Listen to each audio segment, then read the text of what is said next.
Cancer म्हणजेच कर्करोग. कर्करोग हा शब्द नुसता ऐकला तरी अंगाचा थरकाप उडाल्याशिवाय राहत नाही. कर्क म्हणजे खेकडा. खेकड्याने एखाद्या वस्तूला पकडलं तर पूर्णतः तो संपवूनच टाकतो, पूर्णतः त्या नाईशच करून टाकत असतो. आणि त्याचप्रमाणे कॅन्सरने सुद्धा एखाद्या व्यक्तीला जर ग्रासले तर तो पूर्णपणे त्याला संपूनच टाकतो आणि पूर्णतः त्याचं अस्तित्वच नाहीसं करून टाकतो असं म्हटलं तरी वावगे ठरणार नाही. GM न्यूज मध्ये मी नेहा तुम्हा सर्वांचं अगदी मनापासून स्वागत करते. जसं आता आपण बघतो आहे की कर्करोगावरती जेवढं पाहिजे तेवढं लोकांना माहिती नाहीये. कर्करोगाबद्दल जेवढी जनजागृती आपण ऐकायला पाहिजे तेवढी जनजागृती होत नाहीये. कर्करोग म्हणजे नेमकं काय आहे, तो खरंच बरा होतो का, याबद्दल अनेक प्रश्न आपल्या मनामध्ये घोळत असतात आणि याच प्रश्नांची उत्तरं आज मी तुम्हाला देणार आहे. गीताई नर्सिंग होम याचेच गीताई कॅन्सर हॉस्पिटल या हॉस्पिटलमध्ये मी आज आलेली आहे.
सांगू इच्छिते की जवळपास 40 वर्ष झाली आहेत गीताई नर्सिंग होमला आणि गीताई कॅन्सर सेंटर यामध्ये त्याचं आता पदार्पण झालेलं आहे. इथले संचालक आज आपल्यासोबत उपस्थित आहेत, डॉक्टर रोहित मुंदळा सर. आपण सर्वात आधी सरांचं आपल्या GM न्यूज मध्ये स्वागत करूयात. सर, खूप खूप स्वागत आहे तुमचं. नमस्कार. नमस्कार. आपल्या सगळ्या दर्शकांना सुद्धा माझा सादर प्रणाम. सर, आता 1 वर्ष झालं आहे जवळपास आपल्याला इथे सेवा देत असताना. आपण 1 वर्षापासून अमरावतीकरांच्या सेवेमध्ये आलेला आहात.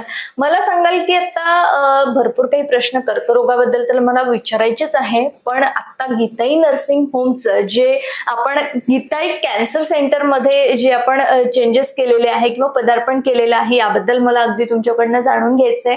मला सांगाल की आपली जी सुरुवात आहे या मेडिकल लाईनची किंवा मग या हॉस्पिटल लाईनमध्ये आपण जशा प्रकारे सुरुवात केलेली आहे, ही सुरुवात नेमकी कशी राहिलेली आहे, कशा प्रकारे आपण या फील्डमध्ये सुरुवात केलेली आहे?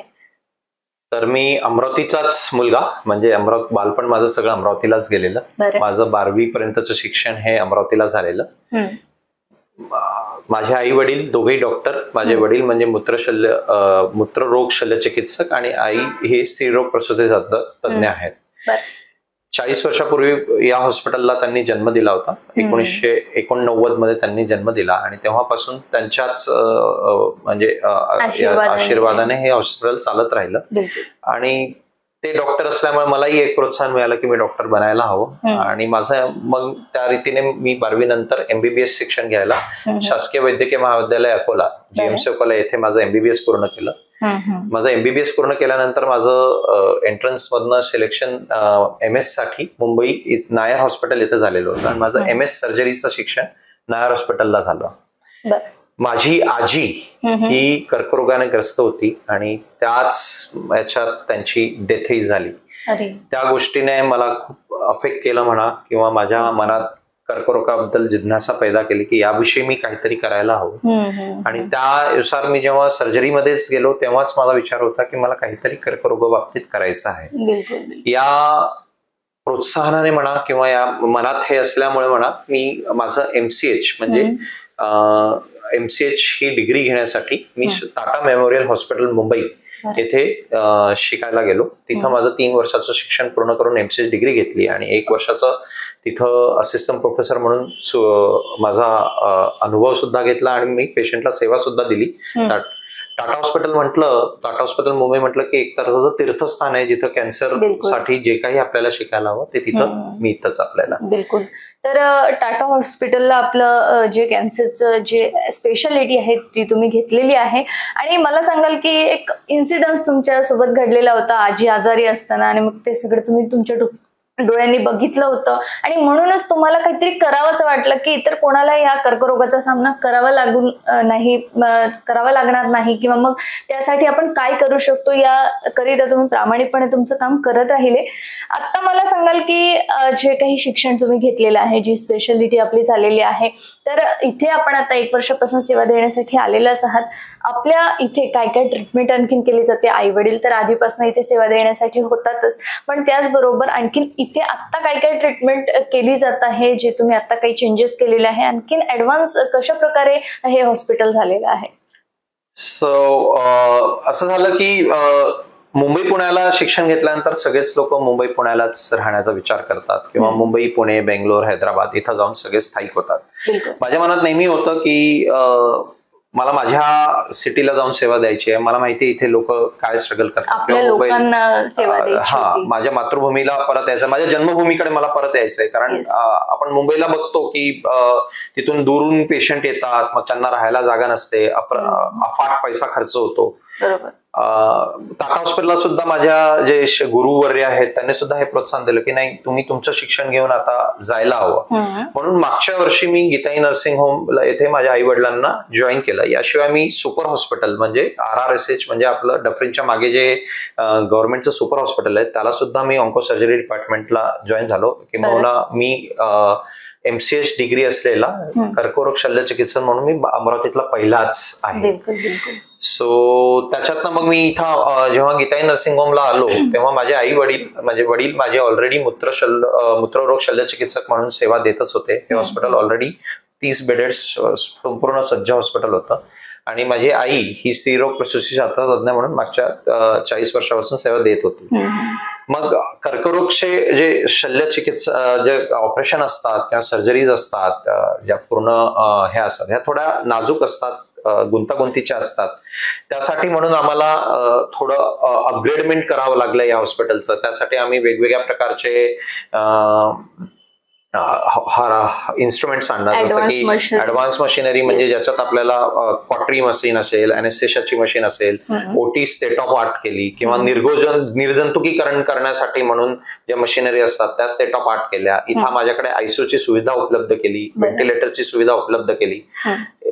असा विचार होता की जे काही ऑपरेशन होतात ते सगळे ऑपरेशन जे कर्करोगाशी निगडीत असतात ते सगळे मला माझ्या हॉस्पिटलला करता यावेत, वाजवी दरात करता यावेत, म्हणजे पेशंटला सुद्धा असं वाटू नये की माझा पैसा खूप चालला जातो. या याच्यातनं मी ती सिस्टीम पूर्णपणे निर्माण केली. म्हणजे सर्व प्रकारचे जे कर्करोगाचे ऑपरेशन असतात, म्हणजे कॅन्सरचे जे काही चिकित्सा आपल्याला करावी लागते, ऑपरेशन्स करावे लागतात, त्या सगळ्या ऑपरेशन्स इथे होत असतात गीता नर्सिंग होम. सगळ्या प्रकारच्या कर्करोगाच्या चिकित्सा इथं होतात.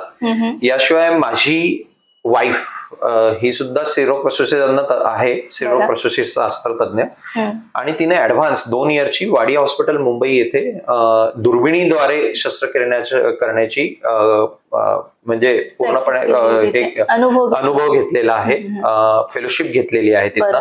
आणि मी सुद्धा शल्यरोगचे जे म्हणजे ऑपरेशन जे असतात कर्करोगाचे ते नुसते आता चिरा देऊन, मोठे चिरा देऊन करणं एवढ्यावरच ती प्रगती थांबलेली नाहीये. आता तंत्रज्ञान खूप पुढे गेलेलं आहे आणि दुर्बिणी सुद्धा आपल्याला ऑपरेशन करता येतं. तर दुर्बिणीने कर्करोगाचं ऑपरेशन करणं, याशिवाय स्त्रीरोगाचे ऑपरेशन करणं, या सगळ्या सुविधा सुद्धा आम्ही गीताई नर्सिंग होम येथे उपलब्ध केलेल्या आहेत. त्यासाठी स्टेट ऑफ आर्ट लॅप्रोस्कोपिक मशीनची जो सेटअप आहे तो सुद्धा आम्ही तयार केलेला आहे. भरपूर. तर सर, आता तुम्ही जे सांगितलेलं आहे की सामान्य लोकांना सेवा देता यावी किंवा मग सामान्य लोक सुद्धा या कॅन्सर आजारापासून वाचले पाहिजे, हा तुमचा एक उद्देश होता. पण आता भरपूर असे काही लोक आहेत की कॅन्सर हे नाव जरी ऐकलं तर त्यांचा अंगाचा थरकाप उडत असतो आणि पैसे पण भरपूर जाणार आहेत, खर्च खूप लागणार आहे, त्या भीतीने ते उपचारच घेत नाहीत. आपल्या इथे अशी कुठली योजना आहे का की कमी पैशामध्ये आपल्या इथे ट्रीटमेंट होईल किंवा कमी दरामध्ये आपण सेवा द्याल? महाराष्ट्र गव्हर्नमेंटचे त्याबाबतीत धन्यवाद द्यायला हवेत. महाराष्ट्र शासनचे त्यांनी मुख्यमंत्री सहायता निधी तर्फे आमच्या हॉस्पिटलला रिकॉग्निशन दिलेलं आहे आणि मुख्यमंत्री सहायता निधीतनं आम्ही अनेक कर्करोगांच्या ज्यांना हे ट्रीटमेंट परवडत नाही किंवा गरजू असे लोक आहेत त्यांना आपण मदत देऊ शकतो. याशिवाय माझं प्लॅनिंग आहे की मी आयुष्यमान भारत आणि महात्मा फुलेच्या यासाठी सुद्धा अप्लाय केलेला आहे आणि त्यासाठी सुद्धा येत्या काळात आमच्याकडे या योजना उपलब्ध होतील. अशा ज्या पेशंटकडे इन्शुरन्स आहेत त्याच्यासाठी आमच्याकडे इन्शुरन्सच्या सुविधाही उपलब्ध आहेत, काही इन्शुरन्सच्या उपलब्ध आहेत, काही उपलब्ध होण्यात आहेत.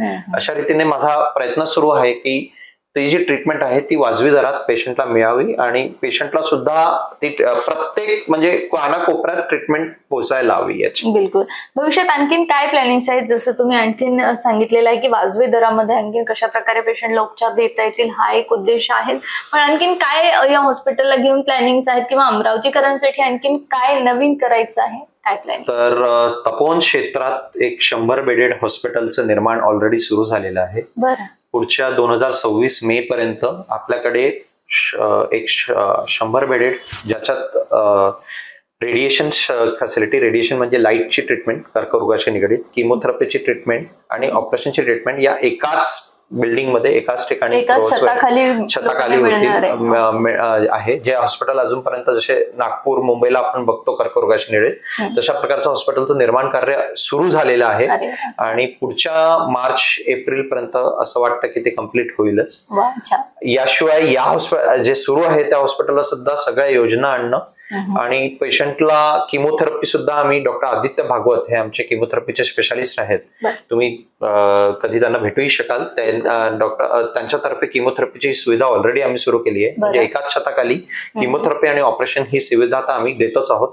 आणि याला उत्तरोत्तर प्रगती करणं सुरूच आहे. 2026ला त्या हॉस्पिटल आल्याबरोबर मला वाटत नाही की अमरावतीच्या कुठल्याही व्यक्तीला कॅन्सर ट्रीटमेंटसाठी किंवा पूर्ण पंचक्रोशीच म्हणा, अमरावती सोबत पंचक्रोशी म्हणा, आपल्याला कुठे जावं लागेल, नागपूर मुंबईला जावं लागेल, सगळी ट्रीटमेंट आपण इथंच देऊ शकतो. बिलकुल, नक्कीच. आणि आमच्या चॅनलच्या सुद्धा शुभेच्छा आहेतच तुम्हाला. धन्यवाद. तर मला सांगा लागतं सर, आपण चर्चेला यावेळेस थोडंसं वेगळं वळण देऊयात. आपण जे सुरुवातीला सांगितलेलं आहे की कर्करोगाबद्दल मला तुमच्याकडनं भरपूर अशी काही माहिती हवी आहे जी की जनतेला आजपर्यंत माहिती मिळालेली नाहीये. कर्करोग म्हणजे काय, कॅन्सर म्हणजे नेमकं काय, याबद्दल तर आम्हाला तुम्ही स्पष्टीकरण द्या. आपलं जे शरीर आहे ते जो प्रत्येक जर शरीराचा एक एक गोष्ट घेतली तर ते सेल्सने बनलेलं असतं. सेल्स म्हणा किंवा टिश्यू म्हणा, सेल्सद्वारे बनलेले टिश्यू, स्नायू जे आपण म्हणतो, याने आपल्याला शरीर बनलेलं असतं. त्या सेल्सची जी ग्रोथ आहे ती एक लिमिटेड वे मध्ये देवानेच आपल्याकडे अशी बॉडीमध्ये सुविधा दिलेली आहे की त्याचा ग्रोथ जी असते ती लिमिटेड वे मध्ये असते. पण आपल्याकडच्या असलेल्या जसं कोणी व्यसनांमुळे म्हणा किंवा होणाऱ्या प्रदूषणामुळे म्हणा किंवा वेगवेगळ्या प्रकारच्या खाद्य पदार्थात असलेल्या पेस्टिसाइड्समुळे म्हणा, अशा अनेक कारणांमुळे, अनुवांशिकतेमुळे म्हणा, काही सेल्स हे अनकंट्रोल्ड होतात आणि त्यांची जी वाढ असते ती अनकंट्रोल झाल्यामुळे ती बॉडीतल्या बॉडीत तिथल्या तिथे वाढायला लागतात. आणि अशातनं ती अनकंट्रोल ग्रोथ नुसतं त्या भागाला सीमित न राहता सगळ्या बॉडीत पसरत जाते आणि याच गोष्टीला आपण कर्करोग म्हणतो. बिलकुल, म्हणजे पसरत जाणारा जो रोग असतो त्याला आपण कर्करोग म्हणतो.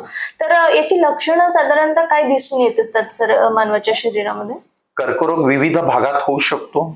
जसं आपण जर सगळ्यात कॉमन कर्करोग म्हटला स्त्रियांमध्ये तर तो स्तनाचा होतो. स्तनांमध्ये गाठ दिसून येणं किंवा जो फेफड्यामध्ये खोकला येणं, रक्त जाणं. लंग कॅन्सर हा सगळ्यात कॉमन कॅन्सर माणसांमध्ये दिसून येतो भारतामध्ये आणि सगळ्यात कॉमन कॅन्सर स्तनाचा कॅन्सर दिसून येतो. याशिवाय तोंडात कॅन्सर झाला तर जखम होणं, ती जखम न भरून निघणं, महिनाभर झाला, 1.5 महिना झाला तरी जखम भरून निघत नाहीये. खाण्याला डिफिकल्टी निर्माण झाला, घसाचा कॅन्सर असेल तर खाण्याला किंवा श्वास घ्यायला डिफिकल्टी होते, आवाजात बदलाव येतो. अन्ननलिकेचा कॅन्सर असेल तर आपल्याला गिटकताना त्रास होतो. जसं म्हटलं फेफड्याचा कॅन्सर असेल तर नुसतं खोकला येतो, खोकल्यातनं रक्त जातं, दुखायला लागतं छातीमध्ये, संडासातनं रक्त जाणं, लघवीतनं रक्त जाणं, वजन खूप कमी होणं, म्हणजे एकाच महिन्यात 2-4 किलो 5 किलो कमी झालं असं दिसून येणं, खाण्याची आवड कमी होणं, या सगळे जे लक्षणं असतात ते कॅन्सरशी निगडीत असू शकतात. आणि आपल्याला ही लक्षणे निर्माण झाल्यास आपण जेवढ्या लवकर त्या गोष्टींचं संज्ञान घेऊन डॉक्टरांकडे जातो तेवढ्या लवकर ते ट्रीटमेंटने बरं होऊ शकतं. बरोबर, जसं सरांनी आता सांगितलेलं आहे की जी काही लक्षणं आता तुम्हाला आढळून आली असतील तुमच्या शरीरामध्ये तर ताबडतोब आपण वैद्यांचा सल्ला घ्यायला पाहिजे. आणि सर कॅन्सर तज्ञांचा सल्ला घेणं का बरं आवश्यक आहे? तर कुठल्याही डॉक्टरला जर दाखवलं तर फरक पडेल का, आराम पडेल का, असा गैरसमज लोकांच्या मनामध्ये काय सांगा? कॅन्सर तज्ञ याने साध्या रोगांशिवाय कॅन्सरच्याच आजारामध्ये पुढे अभ्यास केलेला असतो. त्यामुळे कॅन्सर तज्ञांचा सल्ला घेतल्यामुळे त्यांना त्यांचा रोगाचा उपचार करण्याची जी प्लॅनिंग असते किंवा त्याच्याशी निगडीत जे सगळे चाचण्या असतात त्या कशा रीतीने ऑप्टिमाइज करून चाचण्या करवता येतील आणि त्याची ट्रीटमेंट प्लॅनिंग करून दिलं तर कॅन्सर जरी पूर्णपणे पहिल्यांदा काढून देण्यात आला किंवा किमोथेरपी देण्यात आली तरी प्रत्येक कॅन्सरचा एक मूळ गुणधर्म असतो, तो परत येण्याचा चान्स असतो. तर कॅन्सर तज्ञ म्हणून आमची जिम्मेदारी ही असते की ती परत न येण्यासाठी म्हणून ट्रीटमेंट प्लॅनिंग करून द्यावं. जसं आता या ट्रीटमेंटचे 3 भाग होतात. एक असतं किमोथेरपी, एक असतं शल्य शस्त्रक्रिया आणि एक असतं रेडिएशन देणं. या प्रत्येकाचं आपल्याला एक पुढे केव्हा कुठली ट्रीटमेंट द्यायची आहे याचं एक प्लॅनिंग करावं लागतं. जसं कसं असतं की कुठला कॅन्सर पहिले ऑपरेशन करावं लागतं, कुठल्या कॅन्सरमध्ये पहिले आपल्याला किमोथेरपी द्यावी लागते, कुठल्या कॅन्सरचं ऑपरेशन झाल्यानंतर किमोथेरपी लागेल किंवा रेडिएशन लागेल याचं सुद्धा प्लॅनिंग करावं लागतं. त्यासाठी कॅन्सर तज्ञ हा इतर तज्ञांपेक्षा जास्त माहिती असल्यामुळे जास्त चांगल्या रीतीने गाईड करू शकतो. बिलकुल, आणि वेगवेगळ्या पॅथी सुद्धा आहे. तर इकडे तिकडे काही लोक जात असतात किंवा मग काही अंधश्रद्धेकडे सुद्धा वळत असतात, काही जे विना डिग्रीवाले जे काही लोक असतात, आपण आता रोडवरती पण बघत असतो की बरेच असे बाबा वगैरे असतात बसलेले, त्यांच्याकडनं पण बऱ्याचदा या सगळ्या औषधींचं आपण ग्रहण करतो. तर कितपत चुकीचं आहे, हे का नाही केलं पाहिजे? मला ऍक्च्युअली या क्वेश्चनमुळे खूप अभिनंदन करायचं वाटतं आपलं. हा क्वेश्चन मला म्हणजे हा प्रश्न हा जनतेला आपल्या चॅनल मार्फत मला नक्की एक मेसेज द्यायला आवडेल, एक संदेश द्यायला आवडेल की कुठल्याही प्रकारचे घरगुती उपचार किंवा तांत्रिकांकडे जाऊन उपचार किंवा मी तुमचा कॅन्सर बरा करून देतो अशा तुम्हाला काहीच करावं लागणार नाही, फक्त माझी जडीबुटी घ्या किंवा माझं हे घ्या, अशा रीतीचे ज्यांच्याकडे डॉक्टरची डिग्री नाही अशा लोकांकडनं केलेले उपचार, कुठल्या महाराजांकडनं केलेले उपचार याकडे वळून जाऊन आपण आपल्याच आरोग्याची नुकसान करून घेतो. कारण जसं आपण सुरुवातीलाच डिस्कस केलो, कर्करोग हा पसरणारा रोग आहे. एकदा तो बॉडीच्या अशा पार्ट्स मध्ये पसरला जिथं ऑपरेशन करूनही काढता येत नाही, जसं झालं लिव्हर झालं किंवा स्तना आपले फेफडे झाले किंवा मेंदू झाला किंवा हाडं झाली, अशा ठिकाणी जर आपण कॅन्सर पसरून गेला तर आमच्यासाठी सुद्धा उपचाराचे पद्धती लिमिटेड होऊन जातात. त्यामुळे अशा कोणाकडेही जाऊ नका ज्यांची ट्रीटमेंट प्रूव्हन नाही आणि ज्यांच्या ट्रीटमेंट इव्हन म्हणजे याच्यातनं मला बोलू लागतं की काही जडीबुटी देऊन किंवा समटाइम्स आयुर्वेदिक ट्रीटमेंट करून आम्ही सगळं ठीक करून देऊ असं म्हणतात, पण ज्यांची ट्रीटमेंट प्रूव्हन नाही, मागच्या 50 वर्षात त्यांचं काही प्रूफ नाही आलं, अशा कोणाकडे जाऊ नका. एस्पेशली तांत्रिक महाराज यांच्याकडे नक्कीच जाऊ नये अशी माझी सगळ्यांना विनंती राहील. बिलकुल. तर सरांनी आता सांगितलेलं आहे, कुठल्याही तांत्रिकतेचा आपण यूज न करता किंवा कुठल्याही इतर गोष्टींचं आपण ग्रहण न करता आपण प्रॉपरली जे या गोष्टीमधले स्पेशलिस्ट आहे, जे कर्करोगाचे स्पेशलिस्ट आहेत, आपण त्यांच्याकडे जाऊनच योग्य तो सल्ला घ्यायला पाहिजे आणि योग्य ती ट्रीटमेंट घ्यायला पाहिजे, जेणेकरून आपला जो कर्करोग आहे तो लवकरात लवकर आटोक्यात येईल आणि येणारे परिणामांना आपल्याला सामोरे जावं लागणार नाही. सर, आता प्रामुख्याने आपण बघतो आहे की खूप कमी वयामध्ये जी काही यंग जनरेशन आहे व्यसनाकडे वळलेली आहे आणि यामध्ये मला तरी असं वाटतं की भरपूर असे काही प्रमाण आहे जे कॅन्सरमध्ये होतातच. पण मला सांगाल की आता काय काय कारणं असू शकतात जे की कॅन्सरला तोंड आपण देऊ शकतो, यामुळे काय काय कारणं असू शकतात की ज्यामध्ये कॅन्सर उद्भवू शकतो? काही कारणं जी चेंज करता येत नाही, म्हणजे याच्यात काही बदलाव करता येत नाही, जसं अनुवांशिकता. काही कॅन्सर हे अनुवांशिक असतात, पण ते अगदी 10% आहेत, म्हणजे 90% कॅन्सर हे अनुवांशिक नाही आहेत, अगदी 10% कॅन्सर हे अनुवांशिक असतात आणि ते त्याच्यात बदलाव करता येणं शक्य नसतं. त्यामुळे त्याच्यात ते अशा अनुवांशिकतेचं कारण असतं. याशिवाय जे कारण असतात ते आपल्याकडे होणारं प्रदूषण, आपल्याकडे वाहनांमुळे होणारं एअर पोल्युशन म्हणा किंवा याशिवाय व्यसनांमुळे म्हणा, व्यसनमध्ये सगळ्याच प्रकारचे व्यसन आले, कुठल्याही प्रकारचा मादक पदार्थ, तंबाखूला सुद्धा बिडी, सिगरेट याद्वारे घेणं किंवा डायरेक्ट खर्रा, गुटखा यांच्या थ्रू घेणं. आपल्याकडे विदर्भात एस्पेशली असा प्रॉब्लेम आहे की खर्रा हा खूप अतिशय सोप्या रीतीने अवेलेबल असल्यामुळे आणि त्याच्यात तंबाखू असल्यामुळे आपल्याकडे तर 10% जास्त कॅन्सरचे रुग्ण तोंडाचे देखून येतात, आपण जर भारताच्या इतर भागांशी कम्पेअर केलं तर. आणि त्याशिवाय दारू पिणं, मादक पदार्थ जे याशिवाय सुद्धा अवेलेबल आहेत ते सुद्धा सगळे हानिकारक असतात. आपल्या जेवणामध्ये पेस्टिसाइडचा म्हणजे पिकांना वाढवण्यासाठी पेस्टिसाइड खूप यूज व्हायला लागलेला आहे. पेस्टिसाइड्स मध्ये सुद्धा कर्करोगजन्य पदार्थ आढळून येतात. अशा अनेक पदार्थ, अनेक 200 कारणं म्हणता येतील. प्रत्येक कारण हे अवॉइड केलं जाऊ शकत नाही किंवा हे नाही केलं शकत. पण जसं व्यसन आहे, आता तुम्हीच म्हणालात की यंग लोकांमध्ये व्यसनांची घेतली आहे. माझ्याकडे मागच्या आठवड्यातच 2 असे व्यक्ती होऊन गेल्या जे 40 वर्षापेक्षा कमी वयाच्या होत्या आणि त्यांना कॅन्सर होतं आणि त्यांना बघून अतिशय दुःख होतं, कारण त्यांना वयाच्या 11व्या-12व्या वर्षी त्यांनी तंबाखू खाणं सुरू केलेलं असतं. त्यांना कोणीही सांगत नाही की तंबाखू खाऊ नये आणि त्याचाच परिणाम म्हणून त्यांना खूप आता तुम्ही जे सांगितलं की 40 पेक्षाही कमी वय होतं त्या रुग्णाचं आणि त्याला कॅन्सर आजार झालेला होता. तर असे काही जे नवीन किंवा यंग जनरेशन आहे किंवा कमी वयामधले जे काही लोक आहे एक पॅशन म्हणून याच्याकडे बघत आहेत, तर काय सांगाल किंवा मग काय संदेश असेल या नवयुवकांना तुमचा?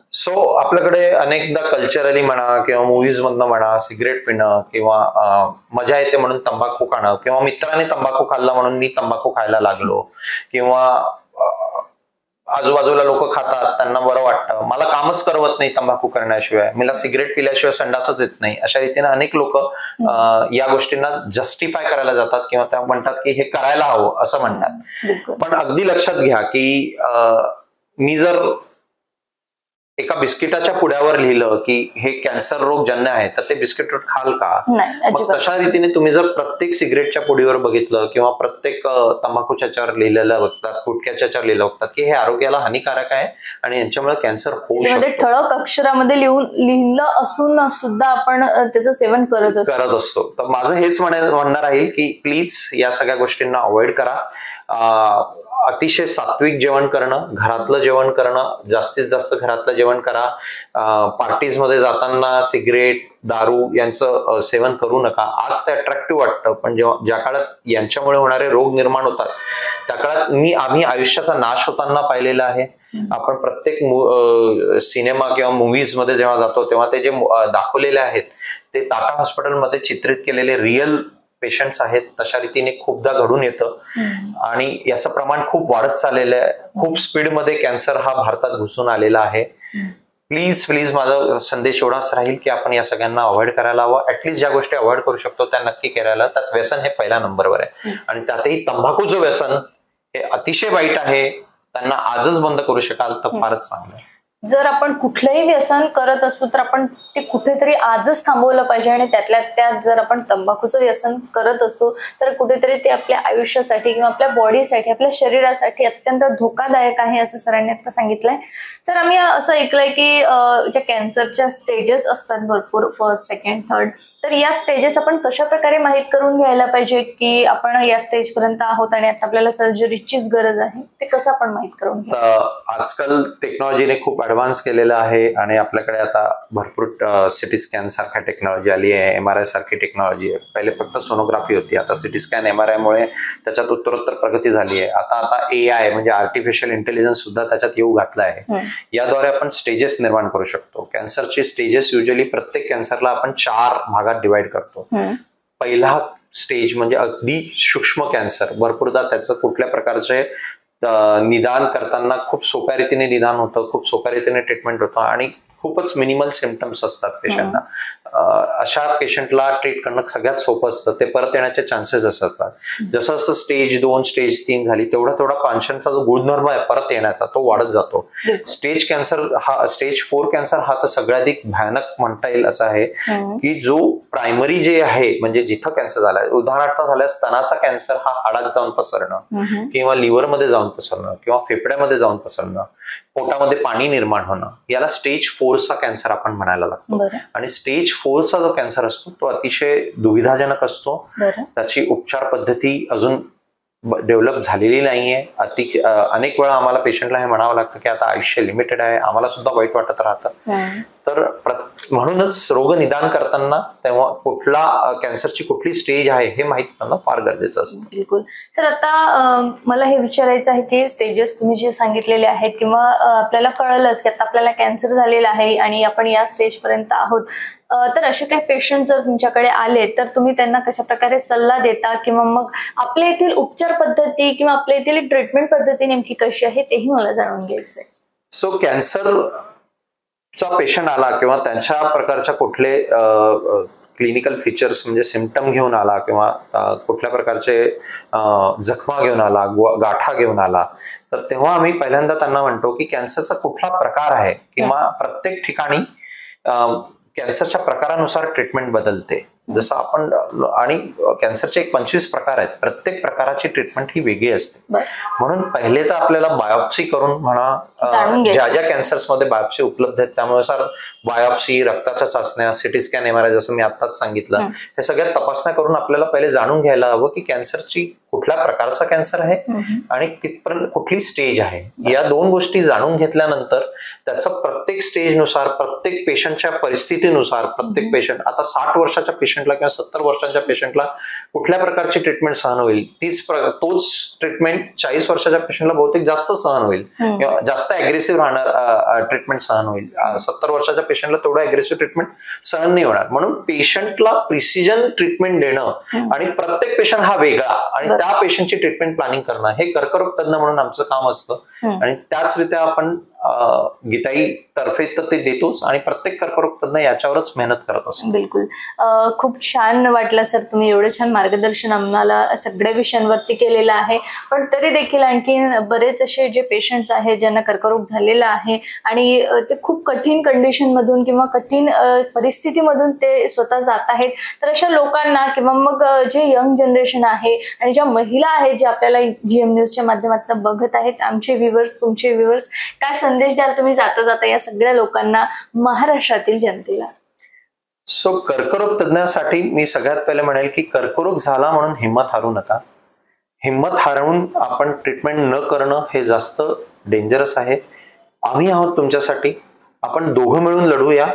कर्करोग आहे ह्याची माहिती झाल्यास किंवा त्याचे लक्षणं असल्यास लवकर गायडन्स घ्या, लवकर डॉक्टरांकडे या, त्याची ट्रीटमेंटचं पालन करा.